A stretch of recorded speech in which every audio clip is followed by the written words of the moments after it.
آج ہمیں جب پیسہ ملتا ہے تو ہم غریب کو کھلا تو دیتے ہیں یہ سمجھ کے کہ ہم اس پر احسان کر رہے ہیں, بھائی کو بھی دے دیں گے یہ سمجھ کے کہ ہم اس پر احسان کر رہے ہیں, بیوہ بہن کو بھی دے دیں گے, چل بھائی کیا یاد کرے گی بھائی تیرا بھائی تیرا خیال کرتا ہے یہ لے. اول تو یہ بھی نہیں کر رہے کیونکہ عام طور پر خدمت خلق زیادہ تر پیسوں سے ہوتی ہے. یہ میں اس لیے کہہ رہا ہوں کہ آج کل لوگ سمجھتے ہیں کہ پیسوں سے نہیں ہوتی, حالانکہ پیسوں سے ہوتی ہے. تبھی لوگ پیسہ خرچ کرنے کے لیے تیار نہیں ہے, منہ زبانی اخلاق دکھانے کے لیے بہت تیار ہیں لوگ. آپ دیکھ لو نا آج کل بھائی بھائی پہ پیسہ نہیں خرچ کر رہا اور غریبوں پہ پیسہ نہیں, منہ سے thank you thank you thank you thank you چلاتے رہیں گے, بس مسکرا کے بات کرنا صدقہ والی حدیث لے لی ہے. اللہ نے کیا فرمایا, الا المصلین, جو اللہ پہ اعتماد کرتے ہیں, اللہ پہ توکل کرتے ہیں, اللہ کا یقین کرتے ہیں, وہ جلد باز نہیں ہوتے. اور اللہ کہتے ہیں اللہ کا یقین کون کرتے ہیں, مصلی, جو اپنی جان کو میرے حوالے کر دیتے ہیں. اور انہوں نے میرے حوالے اپنی جان کر دی ہے نہیں کر دی, اس کی علامت کیا ہے کہ نماز ٹائم پہ پڑھ رہا ہے کہ نہیں پڑھ رہا, سمجھتے ہو کہ نہیں سمجھتے, پابندی سے پڑھ رہا ہے کہ نہیں پڑھ رہا, ٹائم پہ پڑھ رہا ہے کہ نہیں پڑھ رہا. دوسری علامت اللہ نے بیان کی ہے, والذین فی اموالہم حق معلوم, اللہ کہتے ہیں صدقہ نہیں کرتے. نہ یہ تو بہت ہلکا لفظ ہے کہ یہ صدقہ خیرات بھی کر دیتے ہیں, تو ساری دنیا کرتی ہے بھائی, غیر مسلم بھی کر دیتا ہے, چیریٹی کرتے ہیں نا غیر مسلم بہت زیادہ. اللہ کہتے ہیں کہ ان کے مال میں متعین حصہ ہے, ان کو پتا ہے یہ میرا ہے ہی نہیں, یہ غریبوں کا ہے. یہ اللہ نے جو مجھے ایکسٹرا دولت دے دی ہے یہ میرے لیے تھوڑی دی ہے, یہ دی کس کے لیے ہے, تو غریبوں مسکینوں کے لیے دی ہے. سمجھتے ہو, ان کا یہ خیال ہماری ہے ہی نہیں بھائی. آج ہمارا یہ نظریہ ہے, یہ کانسیپٹ ہے. آج ہمیں جب پیسہ ملتا ہے تو ہم غریب کو کھلا تو دیتے ہیں یہ سمجھ کے کہ ہم اس پر احسان کر رہے ہیں, بھائی کو بھی دے دیں گے یہ سمجھ کے کہ ہم اس پر احسان کر رہے ہیں, بیوہ بہن کو بھی دے دیں گے, چل بھائی کیا یاد کرے گی بھائی تیرا بھائی تیرا خیال کرتا ہے یہ لے. اول تو یہ بھی نہیں کر رہے, اتنا بھی نہیں کر رہے. بیوہ ہوئی ہے اپنی ذمہ داری پہ ہوئی ہے, ہم نے تھوڑی بیوہ کرایا ہے اس کو, اس کے شوہر کو ہم نے تھوڑی مارا ہے. بھائی موٹے آدمی کا انتقال ہو گیا, کوئی کندھا نہیں دے رہا تھا, لوگوں نے کہا کندھا دو, لوگوں نے, ہم نے تھوڑی مارا ہے, مشکل ہو رہا تھا نا اس کو اٹھانا. تو لوگ یہی کہتے ہیں بھائی اگر بے روزگار ہے میں نے تھوڑی بے روزگار بنایا ہے, اپنی حرکتوں سے بے روزگار ہے. بہن طلاق یافتہ بیوہ ہو کے گھر آ کے بیٹھ گئی, اس کا خرچہ نہیں اٹھا رہے. بھائی ہماری ہیڈک تھوڑی ہے یہ, اپنا گھر خود ہی بچانا تھا نا. کوئی خاندان میں معذور پیدا ہو گیا, یتیم ہو گیا, اس کا خیال کر لو بھائی, اس کو پال لو. ابے ہماری ہیڈک تھوڑی ہے. زیادہ تر تو یہ کر رہے ہیں کہ ہمارا ہیڈک نہیں ہے, ہمارا ہیڈک نہیں ہے. یہ کنجوسی آپ کو غیر مسلموں میں زیادہ ملے گی, بہت زیادہ ملے گی. آپ کہتے ہو وہ تو بہت چیریٹی کرتے ہیں, اگر وہ چیریٹی کرتے ہیں نا تو معذوروں کو حکومت نہ پالتی. وہاں پہ حکومت کو پتا ہے اگر معذوروں کو بہن بھائیوں کے حوالے کر دیا کچھ پلیں گے, میجورٹی برباد ہو جائے گی. نہیں آئی سمجھ میں میرا خیال ہے بات. سوسائٹی کا ایک ایسا چہرہ ہے جو اوپر سے نظر آتا ہے, ایک چہرہ وہ ہے جب آپ ڈیپ میں جاؤ گے تو بہت بھیانک چہرہ ہے میرے بھائی. ایک چہرہ یہ ہے جب آپ جاؤ گے آپ کو لگے گا معذوروں کو گورنمنٹ کتنا اچھا پالتی ہے, اور ہماری گورنمنٹ تو لوگوں کو الٹا معذور بناتی ہے. آپ دیکھو گٹر کے ڈھکن کھلے ہوئے ہوتے ہیں, بائکوں والے گٹر میں گرتے ہیں, تو گورنمنٹ لیول پہ ان کی ٹانگیں توڑی جا رہی ہیں کہ نہیں توڑی جا رہی ہیں, کیا خیال ہے؟ گورنمنٹ لیول پہ سروائیکل پین کراچی میں ہر تیسرے آدمی کو ہے, بائک چلانے والوں کو. یہ کیوں ہوا؟ بائک جا رہی تھی, اچانک ایک زور سے کھڈا آیا تو اوپر کی 5 کلو تقریباً وزن ہوتا ہے سر کا, ڈاکٹر کہتے ہیں. تو یہ 5 کلو وزن دھاڑ کر کے جب نیچے آیا تو 50 کلو کا ہو گیا. یہ ایک دم ریڑھ کی ہڈی نے کو لگا کہ یہ 5 کلو نہیں, میں نے 50 کلو اٹھائے ہوئے ہیں. تو کہیں سے بھی ہڈی دائیں بائیں کھسک گئی یا سرک گئی. وہ پھر تھوڑے دنوں کے بعد جا کے اثرات آنا شروع ہوتے ہیں. تو ہمارے ہاں باقاعدہ گورنمنٹ لیول پہ بچوں کو, لوگوں کو معذور کرانے کا انتظام ہے. ان کے ہاں معذوروں کی بے پناہ کیئر ہے. معذور کے ساتھ ایک ملازم ہوتا ہے, کوئی بھی جتنے بھی ڈسیبل لوگ ہیں, یہ اس سوسائٹی کا حسن ہے. لیکن اس حسن کے اندر ایک بہت خطرناک, اگر گورنمنٹ وہاں معذوروں کو نہ پالے, گورے کے پاس اپنے معذور بھائی کو پالنے کا ٹائم نہیں ہے, سڑکوں پہ سڑ کے مر رہے ہوں گے. کیوں؟ اللہ پہ ایمان نہیں ہے. وہ کہے گا یار میں اپنی لائف کو اس کی وجہ سے کیوں خراب کر دوں, کچھ لوگ کر بھی لیتے ہیں, میں نہیں کہہ رہا سارے ایک جیسے ہوتے ہیں, میجورٹی نہیں کرے گی, کیونکہ اس کے لیے جو موٹیویشن چاہیے بہت پاورفل, وہ اللہ کی طرف سے مل سکتی ہے موٹیویشن, وہ مخلوق کی طرف سے موٹیویشن اور ایسا حوصلہ مل نہیں سکتا. سمجھتے ہو کہ نہیں سمجھتے ہو؟ یہاں آپ کو لوگ ملیں گے 10 سال سے ابا کوما میں ہے اور بیٹا اس کی خدمت کر رہا ہے, پیمپر چینج کر رہا ہے. غیر مسلموں میں خدمت کا ایسا جذبہ مارکیٹ سے شارٹ ختم. کچھ لوگ ہیں, بہت تھوڑے رہ گئے ہیں. تو اس لیے اللہ تعالی نے فرمایا والذین فی اموالہم حق معلوم. مال تو ایک سائن ہے, علامت ہے, مطلب ان میں خدمت خلق کا جذبہ ہوتا ہے, کیونکہ عام طور پر خدمت خلق زیادہ تر پیسوں سے ہوتی ہے. یہ میں اس لیے کہہ رہا ہوں کہ آج کل لوگ سمجھتے ہیں کہ پیسوں سے نہیں ہوتی, حالانکہ پیسوں سے ہوتی ہے. تبھی لوگ پیسہ خرچ کرنے کے لیے تیار نہیں ہے, منہ زبانی اخلاق دکھانے کے لیے بہت تیار ہیں لوگ. آپ دیکھ لو نا, آج کل بھائی بھائی پہ پیسہ نہیں خرچ کر رہا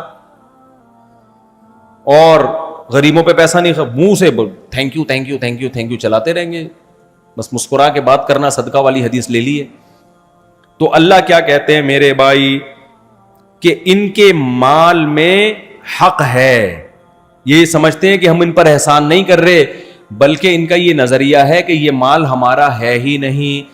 کافر کا نظریہ ہے میری قابلیت جس سے میں نے یہ دولت کمائی, میری ایبلٹی, میری ایفرٹس, میری محنت, تو جب میری میری میری کرے گا تو پھر دولت پہ بیٹھ جائے گا وہ.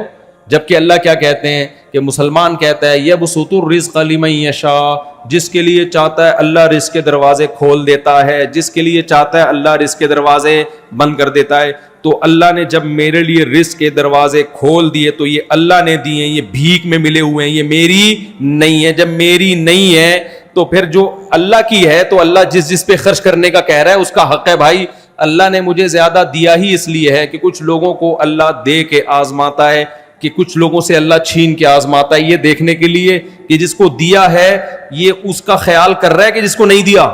اس کی مثال ایسے, 2 بھائی جنگل میں جا رہے تھے, ماں باپ نے دونوں کو صحرا میں بھیجا کہ صحرا میں جا رہے ہو, لمبا سفر ہے, ایک کو پانی کی بوتل بھر دی, دوسرے کو خالی رکھا. کیا یار یہ زیادہ بوجھ اٹھا لے گا, تو بیٹا یہ پانی کی بوتل ہم تمہیں بھر کے دے رہے ہیں, تم بھی پینا اور جب اس کو پیاس لگے اس کو بھی پلانا. اب آپ نے کیا کیا, آپ سفر میں ہو, آپ بوتل لے کے شاٹ, وہ پانی مانگ رہا ہے, بولے جا تو پانی کدھر سے, پھر اس کو دے رہے ہو ایسے ڈھکن میں نا ٹپکا ٹپکا کے, بولا میرا احسان ہے میں تجھے دے رہا ہوں. اس کو غصہ آئے گا کہ نہیں آئے گا؟ بولے گا تیرا احسان کیا, تو نے تھوڑی کنویں سے پانی نکالا, یہ تو ہمارے ماں باپ نے بوتل بھر کے دے دی, اور دونوں کو پکڑانے کے بجائے ایک حکمت تھی کہ بھائی ایک کو دے تو بوجھ اٹھا لے گا اور دوسرے پہ خرچ کر لے گا. تو مسلمان کا دولت کے بارے میں یہ نظریہ ہوتا ہے کہ یہ دینے والا کون ہے, اللہ ہے, تاکہ ہم اللہ کی مخلوق پہ بھی خرچ کریں. اب ہم خرچ کرتے ہوئے احسان جتلانا شروع کر دیں یا یہ سمجھنا شروع کر دیں کہ ہم بہت بڑے فنٹر بن گئے ہیں, تو کافر پہ یہ چیز سوٹ کرتی ہے, مسلمان پہ یہ سوچ سوٹ بولو نہیں کرتی. اس لیے اللہ نے فرمایا فی اموالہم حق معلوم, ان کے مال میں حق ہے, حصہ ہے, ان کو پتا ہے بھائی یہ میرا ہے ہی نہیں, یہ میرا پیسہ ہی نہیں ہے, یہ تو اللہ نے دیا ان کے لیے, تو جن کی امانت ہے ان کے سپرد کر رہا ہوں میں. للسائل والمحروم والذین یصدقون بیوم الدین. اچھا, تیسری اللہ نے علامت بیان کی, کچھ لوگ ایسے ہوتے ہیں جو انسانیت کی خدمت کرتے ہیں, بڑے فنٹر بنتے ہیں, لیکن وہ اللہ کو نہیں مانتے, آخرت کو نہیں مانتے. تو اللہ کو ایسی خدمت بھی پسند نہیں ہے, کیونکہ جب وہ اللہ کو اور آخرت کو نہیں مانتے تو اپنی دین سمجھتے ہیں, تو ان کے دل میں خام خواہ آئے گا کہ ہم احسان کر رہے ہیں. تو اس لیے اللہ نے فرمایا یہ روز جزا کی تصدیق کرتے ہیں, ان کو پتا ہے کہ اس کا ہم سے قیامت کے دن حساب ہوگا. والذین هم من عذاب ربهم مشفقون, اللہ کے عذاب سے ڈرتے ہیں. ڈرنے کا کیا مطلب ہے, ان کو پتا ہے نہیں دیں گے تو اللہ ہم سے پوچھے گا قیامت کے دن, نماز چھوڑیں گے یا ہم غریبوں کا خیال نہیں رکھیں گے تو ہمیں اس کا حساب دینا پڑے گا قیامت کے دن. تو ہم تو اپنے آپ کو عذاب سے بچانے کے لیے یہ کام کر رہے ہیں, جبکہ کافر کے ذہن میں یہ کانسیپٹ نہیں ہوتا. تو والذین هم لفروجہم حافظون، بہت سے لوگ دنیا میں آپ کو نیک نظر آئیں گے لیکن اخلاقی برائیاں بھی ہیں ان کے اندر. تو اللہ کہتے ہیں یہ نیکی والے کام کرتے ہیں لیکن اخلاقی برائیوں سے بچتے ہیں. اب جیسے وہ حاجی غفار صاحب کی میں نے مثال دی، حاجی بھی ہیں، پاجی بھی ہیں، نمازیں بھی ہیں، ہو سکتا ہے 4 مہینے بھی لگے ہوئے ہوں، کام کیا کر رہے ہیں؟ چرس، ہیروئن بیچ رہے ہیں میرے بھائی. وہ کہتے ہیں بھائی بزنس اپنی جگہ اور نماز اپنی جگہ. اس لیے اللہ نے ایک مثال دے دی، اخلاقی برائیوں سے بچتے ہیں. اخلاقی برائیوں میں وہ برائی کی قرآن نے مثال دی ہے جس میں لذت سب سے زیادہ اور اس سے بچنا سب سے زیادہ مشکل. یہ بھی ایک ایگزامپل ہے اصول بیان کرنے کے لیے کہ جو اس اخلاقی برائی سے بچ گیا وہ باقی تو چھوٹی موٹی برائیوں سے کیوں نہیں بچے گا. وہ تو ان اخلاقی برائیوں میں سب سے بڑی برائی ہے زنا، فحاشی، بد نظری، کیونکہ اس کی طرف انسان کی طبیعت سب سے زیادہ مائل ہوتی ہے. ڈاکٹر ذاکر نائک کا بیان آیا نا، وہ میں نے کہا جب 20 منٹ کوئی اینکر رہے گی تو پھر بندے کو خیال تو آئے گا. وہ بھی ڈاکٹر صاحب کے اسٹریٹ فارورڈ ہیں، انہوں نے بالکل ہی پارسل کر دیا. ڈاکٹر صاحب کا بھائی دیکھا ہوگا آپ لوگوں نے، کسی اینکر نے پوچھا کہ وہ یوں، تو انہوں نے کہا 20 منٹ تک جب کوئی جا کے دیکھ لینا، میں کیوں اس کو ایکسپلین کروں. تو اپنی خواہشات کو کنٹرول کرنا ایک نوجوان کے لیے، حرام خواہشات، یہ سب سے مشکل کام. تبھی ہم نے نمازی بھی دیکھے، حاجی بھی دیکھے، لیکن یہاں کے سب پنچر ہو جاتے ہیں. یار مفتی صاحب بد نظری نہیں چھوٹتی، بد نظری نہیں چھوٹتی، یہ بڑا مشکل ہے. کوئی لڑکی جا رہی ہو حسینہ اور آپ پہلے سے نظر جھکا لو، نہیں یار ٹھرکی وہاں تک جائے گا، گھر پہنچا کے آئے گا، اس جائے گا اس کے پیچھے پیچھے. یہ غیر اخلاقی حرکت ہے میرے بھائی. تو اس لیے اللہ نے فرمایا کہ یہ عمدہ اوصاف سے مزین بھی ہوتے ہیں، نماز اور صدقہ خیرات، اور اخلاقی برائیوں سے خالی بھی ہوتے ہیں. کہتے ہیں نا تحلی بالفضائل اور تخلی عن الرذائل. رذائل یعنی بری چیزوں سے اپنے آپ کو خالی کر دینا اور اچھی چیزوں سے اپنے آپ کو آراستہ کر دینا. پھر انسان کا بچہ بنتا ہے. آپ کی بوتل میں خوشبو پڑی ہوئی ہے، ڈھکن کھولو گے ایک دم خوشبو پھوٹے گی. آپ کی بوتل میں بدبو پڑی ہوئی ہے، ڈھکن کھولو گے ایک دم گٹر کی بو آئے گی. اب جس بوتل میں گندگی پڑی ہوئی ہے، اگر آپ اس کو خوشبودار بنانا چاہتے ہو تو کیا یہ طریقہ سوٹیبل ہے کہ آدھی بوتل گرا کے اس گٹر میں آدھی خوشبو ڈال دو؟ کیچڑ بن جائے گا کہ نہیں بنے گا؟ پتہ نہیں چلے گا یہ گندا ہے اچھا ہے کیا ہے. ہو سکتا ہے کوئی نئی چیز آ جائے مارکیٹ میں. تو اس بوتل کو خوشبودار بنانے کے لیے ضروری ہے کہ پہلے اس کو گندگی سے پاک کرو، اس کو اچھی طرح ڈیٹول سے دھو، بھائی سارا گند نکالو. اب ہم نے اس میں کیا بھرنی ہے؟ خوشبو. تو نماز اور صدقہ خیرات یہ خوشبو ہیں، اور بد نظری، بے حیائی اور جو الٹے الٹے کام نوجوان لوگ کر رہے ہوتے ہیں نکاح کے علاوہ، وہ ساری کیا ہیں؟ گندگیاں ہیں. چرس، نشہ. حاجی غفار صاحب کیا کر رہے ہیں بھائی؟ دنیا کو چرسی بنا رہے ہیں. 3 اسمگل میرے ذہن مجھے آج پتہ چلے ہیں. ایک تو وہ جو سعودیہ میں کسی نے وہ بھی حاجی، 2 آج رپورٹ پیش ہوئی ہے، وہ بھی ہیروئن کے بہت بڑے اسمگلر ہیں. وہ بھی کیا نکلے اتفاق سے؟ ایسے حاجی کے نام میں حاجی لگا ہوا ہے. تو بوتل کو آپ کیا کرو گے؟ گندگی سے پہلے خالی کرو گے، پھر اس میں خوشبو.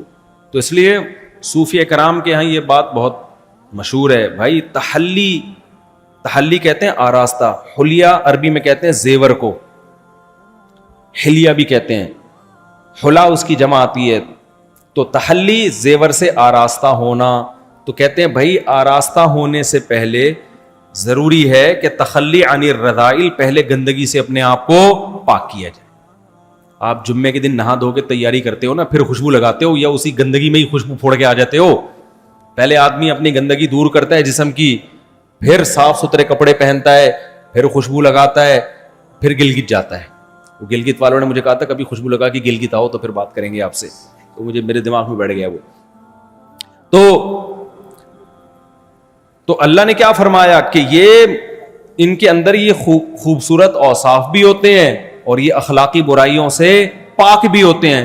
کافر میں نہ وہ خوبصورت اوصاف ہیں کہ وہ نہ وہ نماز پڑھتا ہے، نہ اس میں یہ خوبصورت اوصاف ہیں کہ وہ اللہ کو خوش کرنے کے لیے اللہ کے مخلوق کا خیال کرتا ہے اور پھر اس کی نسبت کس کی طرف کرتا ہے؟ اللہ کی طرف. اور نہ اس میں یہ اخلاقی برائیوں سے وہ پاک ہوتا ہے. وہ نشہ بھی کرتا ہے, شراب بھی پیتا ہے, اور وہ زنا بھی کرتا ہے. تو کہاں سے اچھا ہو گیا میرے بھائی؟ نہ باطنی برائیوں سے پاک اور نہ ظاہری اچھائیوں سے مزین, تو پھر اچھا کہاں سے ہو گیا وہ؟ اس لیے میں اور آپ تو کافر کو اچھا مانتے ہیں, اللہ اچھا ماننے کے لیے اسے تیار نہیں ہے. سمجھتے ہو کہ نہیں سمجھتے؟ اللہ کہتے ہیں اچھے یہ لوگ ہوتے ہیں. تو والذین فی اموالہم الا علی ازواجہم او ما ملکت ایمانہم فانہم غیر ملومین. اللہ نے فرمایا اپنی شرم گاہوں کی حفاظت کرتے ہیں سوائے اپنی ازواج کے. کیا مطلب؟ اسلام چونکہ دین فطرت ہے. اب بعض لوگوں نے کیا کیا, اس میں اتنا غلو کیا نا, عورت سے دور رہنا, اپنی نظر کی حفاظت کرنا, کہ انہوں نے جو نیچر تھی نا اس سے بغاوت کی. جیسے آپ کو ہندوؤں میں ایسے پنڈت نظر آئیں گے, ساری زندگی عورت سے اپنے آپ کو دور رکھا انہوں نے. پادریوں میں ایسے لوگ نظر آئیں گے, ساری زندگی عورت سے اپنے آپ کو دور رکھا, اور اس کو کیا سمجھا؟ کمال. تو اسلام چونکہ دین فطرت ہے, اسلام کہتا ہے بھائی اگر عورت سے دور رکھنے کے لیے میں نے مرد کو بنایا ہوتا تو مرد کو مرد پیدا نہ کرتا, عورت کو عورت پیدا نہ کرتا. تو اس لیے یہ نہیں ہے کہ دور رہنا ہے. اللہ نے فرمایا کہ ایک غیر اخلاقی طریقہ ہے جو گندے پلید لوگوں کا ہے زنا کے ذریعے, اور ایک اخلاقی طریقہ ہے جو پیغمبروں کا ہے جس کے لیے مرد اور عورت بنے ہیں. وہ کیا ہے بھائی؟ نکاح کر کے ان دونوں کا کیا ہو؟ جوڑو, تاکہ نسل بڑھے اور برائیوں سے معاشرہ پاک ہو جائے. تو بد نظری سے بچنے کا, برائیوں سے بچنے کا سب سے بہترین طریقہ کیا ہے؟ نکاح کرنا. ہم تو نکاح چیختے رہتے ہیں, پاگل تھوڑی ہیں. آپ کی شادی سے مجھے کیا ملے گا میرے بھائی؟ آپ شادی کرو گے تو مجھے کوئی فائدہ ہوگا؟ میں تو ولیموں میں بھی نہیں اب جاتا, جو تھوڑا بہت پہلے فائدہ ہوتا تھا وہ بھی ختم. جس کی شادی ہوتی تھی ولیمے میں بلاتا تھا مجھے وہ, تب تو وہ بھی نہیں میں جا رہا. وجہ اس کی ہے میرے بھائی کہ مرد کی عورت کی طرف رغبت یہ نیچرل ہے, یہ فطری ہے. تبھی جب لڑکے کہتے ہیں نا ٹک ٹاک پہ ہمیں فوش ویڈیو نہیں چھوٹ رہی اور یہ سب ہم سے نہیں چھوٹ رہا, بھائی اس لیے نہیں چھوٹ رہا کہ تمہارے اندر ایک جذبات ہیں, جب وہ جذبات حلال طریقے سے پورے نہیں ہوں گے تو حرام سے بچنا بہت زیادہ مشکل. دیکھو غیر اخلاقی حرکت ہے چوری کر کے روٹی کھانا, یہ اخلاقی ہے غیر اخلاقی؟ اب آپ نے غیر اخلاقی حرکت سے بچنے کا طریقہ یہ اختیار کیا روٹی ہی نہیں کھانی ہے. تو بھائی میدا آپ کی تقریروں سے متاثر نہیں. آپ نے کسی بزرگ کو بتایا کہ حضرت مجھے چوری کر کے روٹی کھانے کی عادت ہے, بزرگ نے کہا کہ بیٹھ جا, محاسبہ کر, مراقبہ کر, 4 مہینے لگا, چوری کی برائی سوچ تاکہ یہ برائی تجھ سے چھوٹ جائے. لیکن وہ اس کا آلٹرنیٹ نہیں دے رہے کہ پیسوں سے خرید کے کھا لے, وہ کہہ رہے نہیں بس کھا ہی نہیں. تو کتنے دن بیان سنو گے میرے بھائی؟ تھوڑے دن تک سنو گے بھائی روٹی چوری کی بری چیز ہے, بری چیز ہے, بری چیز ہے. پیٹ کہے گا تو 4 مہینے لگا لے, تو چلہ لگا لے, تو خانقاہ میں بزرگوں کے پاس جا کے بیٹھ جائے. جس بزرگ کے پاس جا کے بیٹھے گا نا کمبخت, اس کو بھی روٹی نہیں ملے گی, وہ بھی چوری کرے گا پھر, جس سے تو موٹیویشن لے رہا ہے. کیا خیال ہے؟ جو بزرگ تیرے کو سمجھا رہا ہے نا کہ روٹی چوری کی بری چیز, اس کو بھی حلال طریقے سے روٹی کھانی پڑے گی تو سمجھائے گا, ورنہ تھوڑے دنوں میں بیان کرتے کرتے اس کا اپنا دل بھی خراب ہوگا, وہ بھی چوری کرنے کی. کیونکہ پیٹ ایسی چیز ہے میرے بھائی جو کسی کے بیانات سے متاثر نہیں ہوتا. پیٹ روٹی کی فضیلت کے بیان سننے سے نہیں بھرتا, وہ روٹی کھانے سے بھرتا ہے. دیکھو آپ کو بھوک لگ رہی تھی, بہت دل چاہ رہا ہے روٹی کھاؤں, روٹی کھاؤں, روٹی کھاؤں. میں نے آپ کو بیان میں مشغول کر دیا. میں نے کہا دیکھو روٹی کھانا بہت بری چیز ہے, روٹی سے بہت نقصان ہوتا ہے, مت کھاؤ. آپ متاثر ہوگے, لیکن اس بیان سے آپ کے پیٹ پہ کوئی اثر پڑے گا؟ ہے پیٹ کے پاس دماغ نہیں ہوتا بیان سننے کے لیے, ٹھیک ہے. پیٹ کی چاہت خدا کی قسم اس وقت تک ختم نہیں ہوگی جب اس میں روٹی کا نوالا ڈلے گا. ہم صبح پراٹھے کیوں کھاتے ہیں؟ لوگ مجھے کہتے ہیں پراٹھا صحت کے لیے یوں ہوگا نقصان دہ, میں اس کا انکار نہیں کر رہا. میں کہتا ہوں بھائی صبح پیٹ خالی ہوتا ہے, جب تک ایک بھاری بھرکم نوالا دھاڑ کر کے پیٹ میں نہ گرے اس وقت تک یہ ساری ڈاکٹروں کی تقریریں مجھے سمجھ میں آتی ہیں, لیکن پیٹ کو سمجھ میں نہیں آتی ہیں.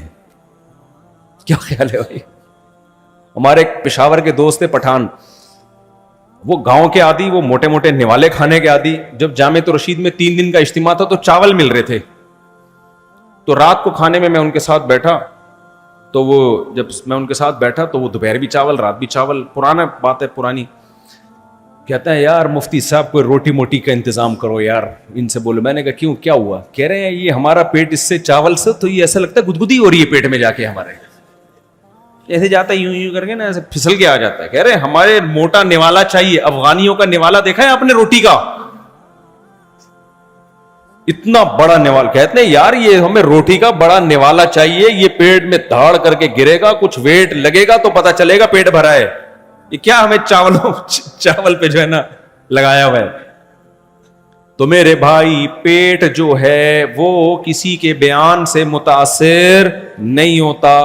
اسی لیے اللہ نے جہاں بھی قرآن میں کہا کہ ایمان والے اپنے شرمگاہ کی حفاظت کرتے ہیں, ساتھ میں اللہ نے شادی کا ذکر کر دیا تاکہ حفاظت کا مطلب سمجھ میں آئے کہ حفاظت کا مطلب یہ نہیں ہے کہ ہر طرح سے روک کے رکھنا ہے, یہ نہیں رکے گا, یہ خواہش کبھی ختم نہیں ہوگی, برائی کی طرف جائے گی.